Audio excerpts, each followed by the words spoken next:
এদিকে দুটি পৃথক মামলাতে গত বৃহস্পতিবার ওড়িশা থেকে প্রাক্তন তৃণমূল বিধায়ক নির্মল ঘোষ এবং প্রাক্তন কাউন্সিলর সঞ্জীব মুখোপাধ্যায়কে খড়দা থেকে গ্রেফতার করা হয়। লটারির কোটি টাকা আত্মসাতের মামলায় গ্রেফতার হন নির্মল ঘোষ এবং তোলাবাজির মামলায় গ্রেফতার করা হয় প্রাক্তন কাউন্সিলর সঞ্জীব মুখোপাধ্যায়কে। যদিও দুজনকেই এরপর অভয়ার দেহ তড়িঘড়ি সৎকারের মামলায় শোন অ্যারেস্ট দেখানো হয়। আর তারপর যখন তাদের আদালতের পথে নিয়ে যাওয়া হচ্ছিল তখন এভাবেই বিক্ষোভকারীদের ক্ষোভ আছড়ে পড়ে ধৃত দুজনের উপর।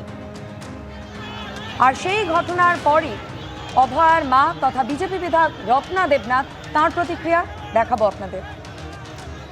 অবশ্যই চেয়েছিলাম এবং এটা হবে। আমাদের যিনি বর্তমান মুখ্যমন্ত্রী তিনি সব ব্যবস্থা করবেন এবং প্রশাসন সব করবে। যারা অপরাধী তাদের সবার আমি ফাঁসি চাই। জেল হেফাজতে কিছুই হবে না এদের। এরা যা অত্যাচার করেছে আমার মেয়েটার উপরে তো করেইছে, তাছাড়াও আমাদের পানিহাটিটাকে পুরো বিক্রি করে দিয়েছে। কোনো নির্মল ঘোষ পুকুর ভরাট করে করে ফ্ল্যাট বানিয়ে দিয়েছে, অনেক কিছু করেছে। আমি সেই সব কথায় যাবই না। আজকে ধরা পড়বে, প্রশাসনের উপর সেই ভরসাটা আছে। এবং আমাদের মুখ্যমন্ত্রী এগুলো তো আগেই করতে পারতেন। যিনি প্রাক্তন মুখ্যমন্ত্রী তাকে তো বারবার আমরা এটা বলেছি, কিন্তু তিনি করেননি। মুখ্যমন্ত্রীকে আজকে ধন্যবাদ জানাই এবং আজকে স্বাধীনতা দিবসের প্রণাম জানাই। আর এই মামলায় নির্মল ঘোষ এবং সঞ্জীব মুখোপাধ্যায়কে 14 দিনের জেল হেফাজতের নির্দেশ দিয়েছে ব্যারাকপুর মহকুমা আদালত। থানা থেকে আদালতে আনার সময় বিক্ষোভের মুখে পড়েন ধৃত দুজনই।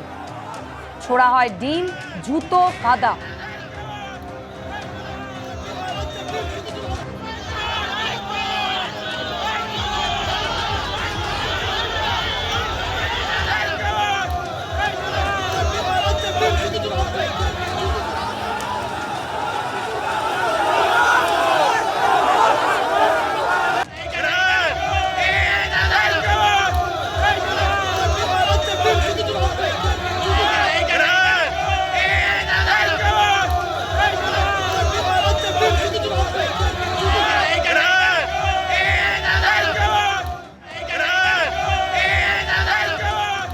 আর এই প্রসঙ্গে বিজেপি বিধায়ক রত্না দেবনাথ তথা অভয়ার মা তিনি বলছেন, আদালতে নিয়ে যাওয়ার পথে এভাবে নির্মল ঘোষ এবং সঞ্জীব মুখোপাধ্যায়কে লক্ষ্য করে ডিম কাদা ছোড়া একেবারেই ঠিক হয়নি।